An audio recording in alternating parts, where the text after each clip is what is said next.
jungle that wanted peace. And in a huge jungle, the animals were suffering. One day, a deer was attacked.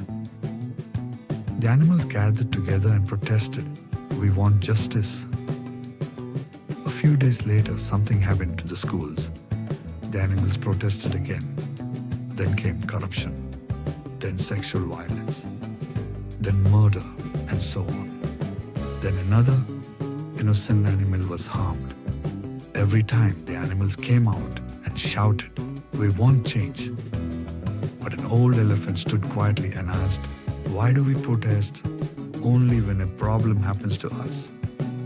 Why don't we stand together against every problem that is hurting our jungle?"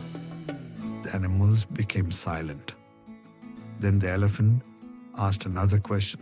"We choose our leaders.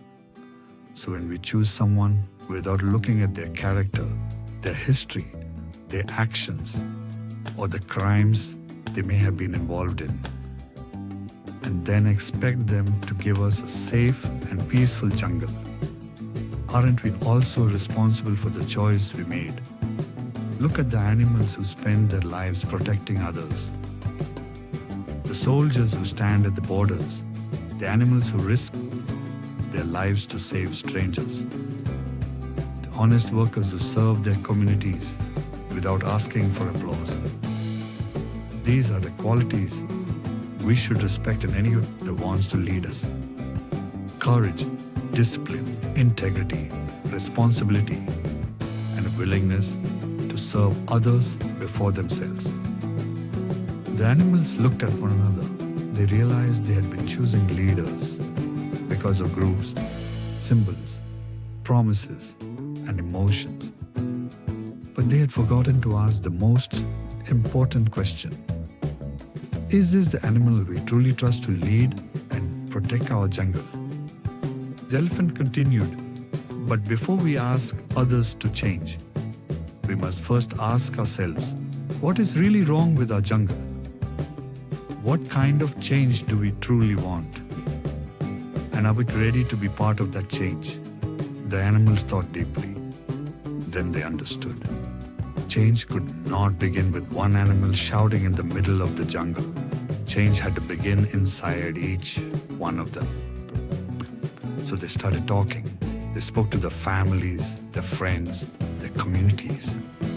They spoke to the police. They spoke to the reporters. They spoke to every animal who would listen. Not with hatred, not with violence, not with stones, but with one powerful question. What kind of jungle do we want to live in? And slowly one animal convinced another, then another, until the entire jungle began thinking about the same thing. The animals finally understood. One animal can take the first step, but millions of animals walking in the same direction can change the entire jungle. So one day, animals from every corner of the jungle gathered together, not to fight, not to destroy, not to hurt anyone, but to peacefully demand a better place to live. They stood together in every part of the jungle, and they refused to give up until their jungle became a better place to live. They wanted a jungle where animals could live without fear, where children could learn safely, where innocent animals could live peacefully, where justice mattered, where leaders were chosen for their character and responsibility, not simply because of a group, symbol, or promise.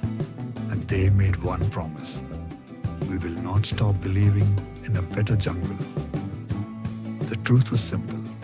The jungle did not belong to the leaders. The jungle belonged to the animals. And if every animal decided to take responsibility, if every animal convinced themselves first, then convinced their families, their friends, their communities, and stood together peacefully, change would no longer be an impossible dream. Because when the animals who make up the jungle decide that they want a better place to live, the jungle has no choice but to change. And maybe the biggest lesson is this: change doesn't begin with a crowd. It begins with one person who decides to take the first step, one chapter at a time. The chapters